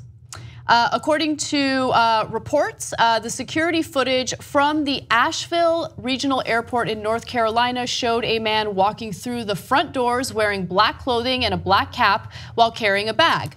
Based on a review of the video, the individual walked near the entrance to the terminal, went out of sight momentarily, and was then seen departing the area without the bag. And that's according to the criminal complaint that's been filed against Estes. Now, what investigators eventually found in that bag was ammonium nitrate fuel-only explosives that, according to the criminal complaint, have been used in a number of terrorist-related incidents around the world. So when this comes into contact with a flame or other ignition source, it explodes violently. He even added nails or ball bearings to this device to increase the devastation inflicted by the explosion.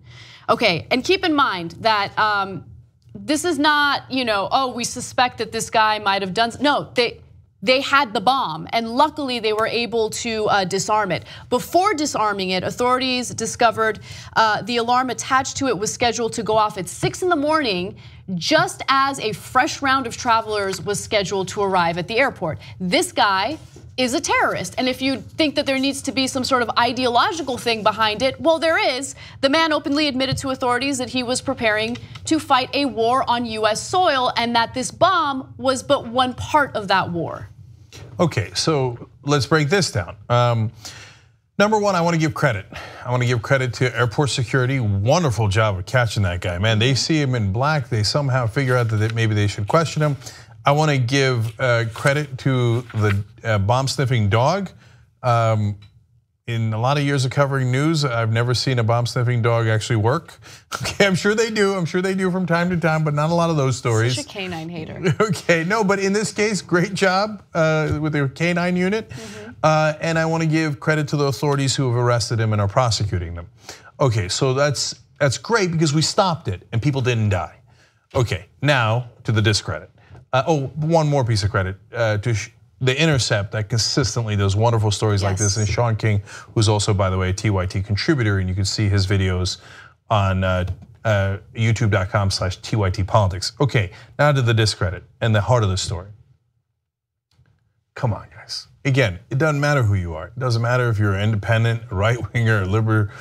It doesn't matter at all. You know that if a guy who was Muslim was stopped at an airport in North Carolina and was gonna blow up travelers in North Carolina, and he had a bomb with nails in it and ammonium nitrate and fuel oil, and said he was gonna start a war in America. Wall-to-wall coverage, nonstop Donald Trump tweets, all the news crews are there, etc. And this terrorism is directed against civilians and has either political or religious ideology.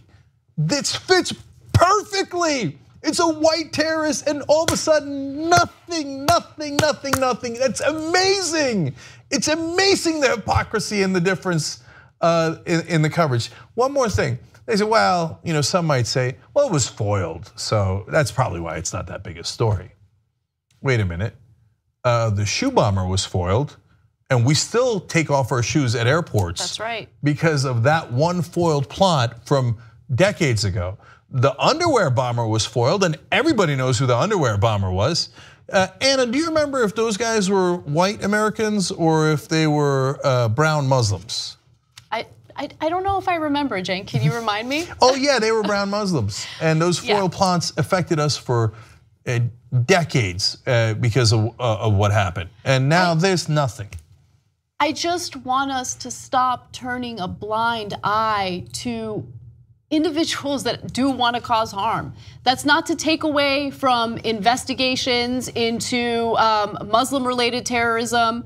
I just want people to stop pretending like people like Estes doesn't exist. He exists. He has an ideology. He wanted to cause severe harm to people. He wanted to start a war on US soil. This is the kind of stuff that should be investigated. And I'm so grateful that airport security did their due diligence and they followed up on this and luckily foiled it and no one got hurt. But the country, the government, unfortunately does not see non-Muslim right-wing terrorism as a threat. They think it's a non-threat, but it is a threat. This is something that we should be very concerned about. We should be investigating. We should have a portion of the Department of Homeland Security specifically focusing on this type of terrorism as well. We turn a blind eye to it for racial reasons, and that is absurd, okay? We should keep Americans safe regardless of the race of the perpetrators. Now let's turn their logic around on them.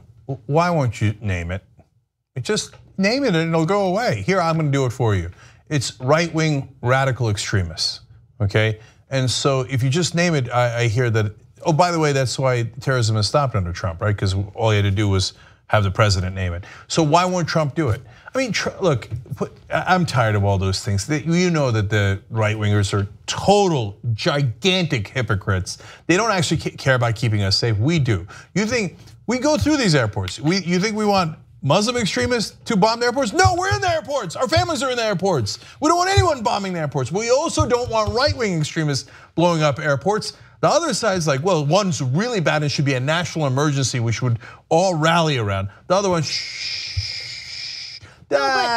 who cares? But think about this, like just to put everything into context. Think about the fact that whenever we accept refugees from Muslim majority countries, the vast majority of those refugees are women and children who have been vetted. They've been vetted so closely, and there's no evidence to indicate that these refugees are gonna come in and cause any type of harm to anyone. But we will ban them from coming into the country while we simultaneously refuse to investigate homegrown terrorism like this.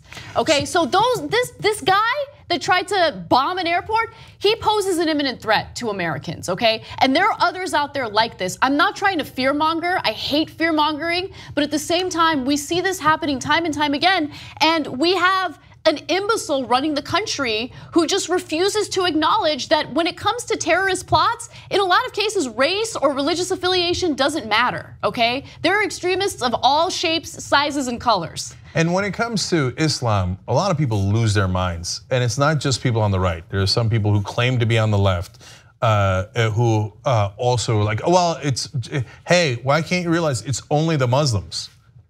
And whenever there's a story of a non-Muslim doing it, they're like, don't cover it, don't cover it. No, what do you mean? Nobody saw it.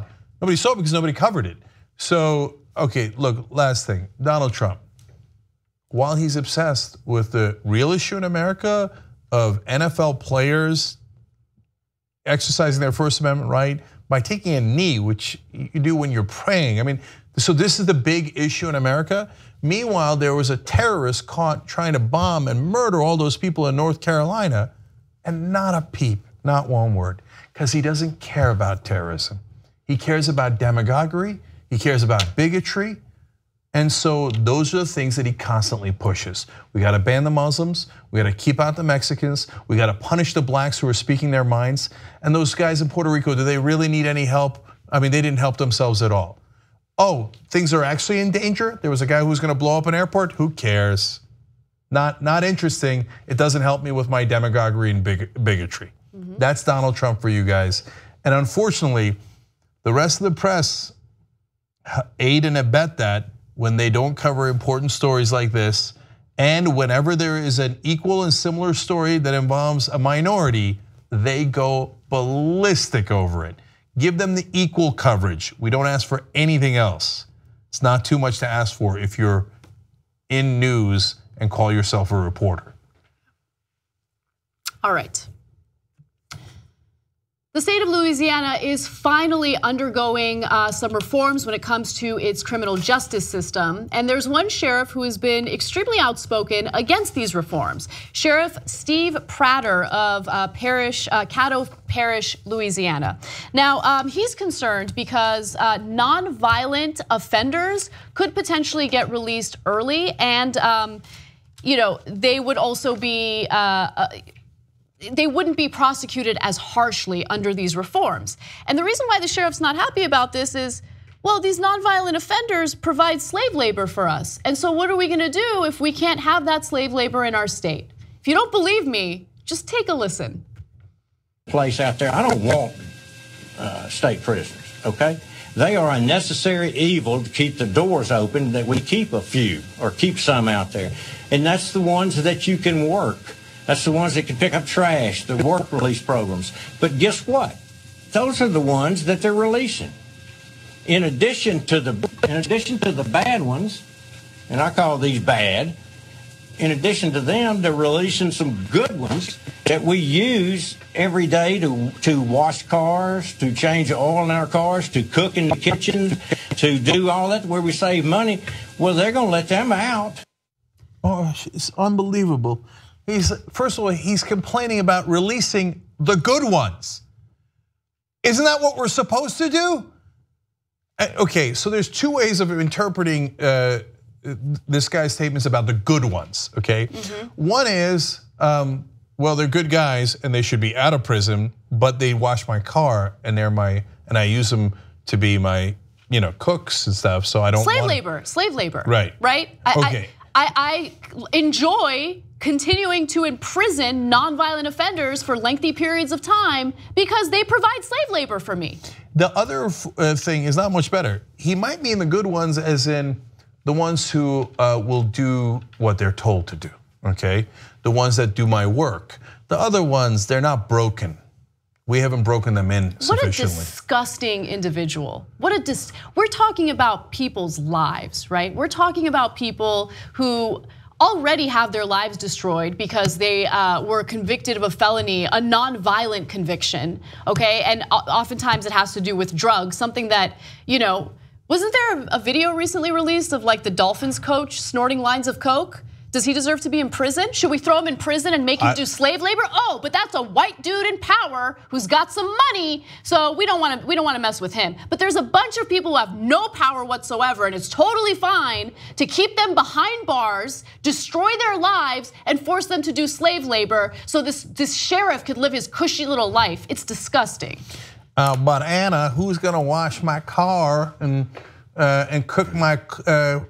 Well, are you expecting? Wash your own goddamn car. Are you expecting me to do my own labor? Now remember, the blacks are lazy. But who's gonna do all my work for me if I can't unjustly imprison people who aren't violent? We imprison more people than any other country in the world, while simultaneously boasting about being the land of the free. No, we love throwing people in prison for nonviolent offenses, okay? Whether it's drugs or, in some cases, if a woman is unlucky enough to miscarry or have a stillborn in a red state like Mississippi, we'll throw them in prison. If they've ever had any history of drug use. I mean, there's all sorts of disgusting stuff that happens in this country, and it's because there is a profit motive, okay? There's a huge profit motive by private prison industries and by people like this sheriff. It's easy to go after nonviolent offenders rather than go after the real criminals, and it's easy to get that free slave labor. Look, there's a great documentary of the 13th, but there's many other things that have been written about this. And right now there are more African Americans in prison than there were black males in slavery at its height. So and there's a line that is perpetuated. Sorry, perpetuated. That was bad. There's a line of history that goes through, and the 13th does a great job. It's a documentary on Netflix that you should watch. That explains once this slavery was ended, they had to figure out a different way to still have free labor and to enslave people and keep them down. And one of the excuses they found was drugs. Now, we've told you the stat many times because it is really illustrative. blacks and whites do drugs at the same rate in America, marijuana specifically. Blacks get arrested at 4 times the rate. Now, not necessarily for dealing, not necessarily for anything along those, possession, okay? Why? Because local sheriffs need their cars washed and they'd like to have a cook and they'd like to have their oil changed. So they were used to having other people do their work for them because they're lazy racists. So now they think, okay, good, we found a new legal way of enslaving people.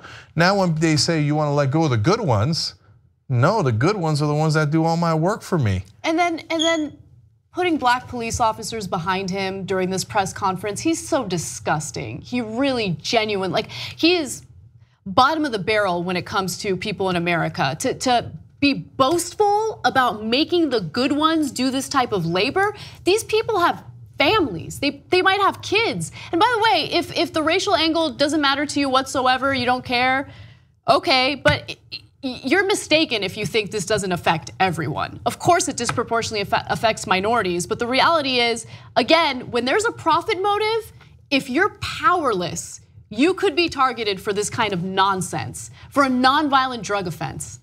Yeah, no, they're gonna steamroll you, man. So if somebody's gonna make a buck off of it and you got no power, yes, as Anna said, blacks get affected more, but whites also get affected. You're poor in Louisiana, you think this guy's gonna have any sympathy for you? No, he's gonna say, oh, there's another good one. I could use him for some of my labor too. And oh, nobody's ever gonna fight back because they're poor, middle class. You know, he could really use someone who could help him out with his suit situation because it is unacceptable, okay? I just needed to get that out. I know that is a petty point, but it needs to be said. It had to be said and it was said. All right, what's next? I'm gonna do something fun. Let's move on to the stretching story. Oh, go, okay? yes. All right, stretching story, let's do it.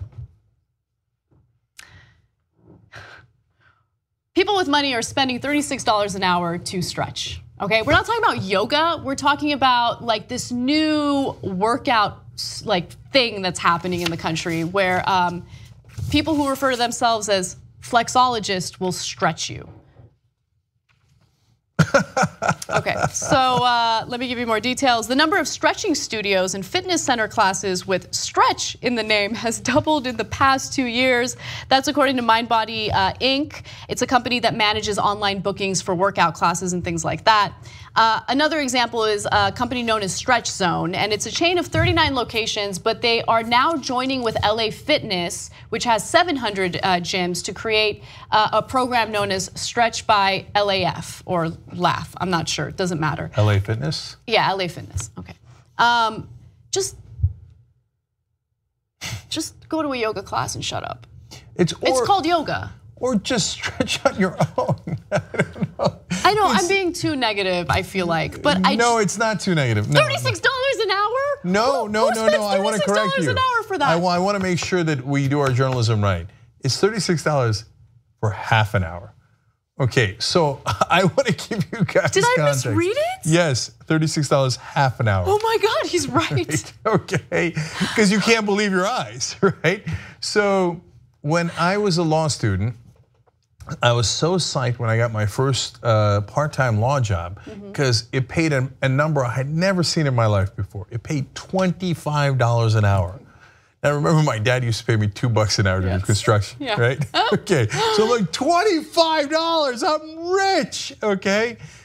This is $72 an hour for stretching, for helping you to stretch. I know, but like that's the thing, like people pay for anything to make themselves feel good or convince themselves that they feel good, because the reality is like you can stretch on your own, you can take a yoga class. Stretching is important, although there are some fitness experts that say that the benefits of stretching are overblown. I don't know, I'm not a fitness expert, so I don't want to get into that territory. However, I will say this, there are people out there who want to rip you off, right?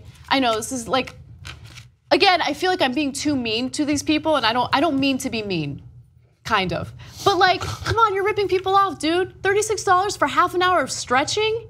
Look, I don't begrudge them. If people want to pay it, bless their hearts, okay? But at the same time, don't. Right? So I know what the benefits are. Now, you might think that I'm an ironic fitness expert. Okay. But listen, I've been stretching and doing exercise my whole life. I know my body doesn't show it. My doctors are shocked every time. They're like, I don't understand why you're healthy, okay? Because I obviously am not the body type for it, but I do exercise 4 times a week roughly, and I have for decades, right? And stretching is great. You really need to do stretching. And in just this week, before I read the story, I was thinking like one of the upsides of me doing exercise so much is that I also get to stretch, and that really, really helps your body. If you don't exercise and you don't stretch, it's really a bad idea. You really should do it.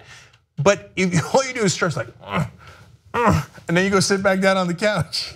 It's not real exercise. I know. One person who takes these classes, I don't wanna, anyway, he says, after doing these stretching classes, when I go to sleep at night, I feel like I went 4 rounds with Mike Tyson. First of all, that's not a good thing, okay? Second of all, no you didn't, okay? Stretching is an excellent start to your exercise. You have to actually keep going though. And look, as you can tell, I'm not an exercise snob either. When I first started exercising, I walked for like 1/4 mile and I was like, I'm done. Okay. You gotta start slow. You gotta start somewhere. Fine. And if you wanna start with stretching, bless your heart. But then keep it going, okay? Do the actual exercise. All right, much love, guys. We gotta go. We got a great post game for you with Matt Atchity. TRTnetwork.com/join. Bye-bye.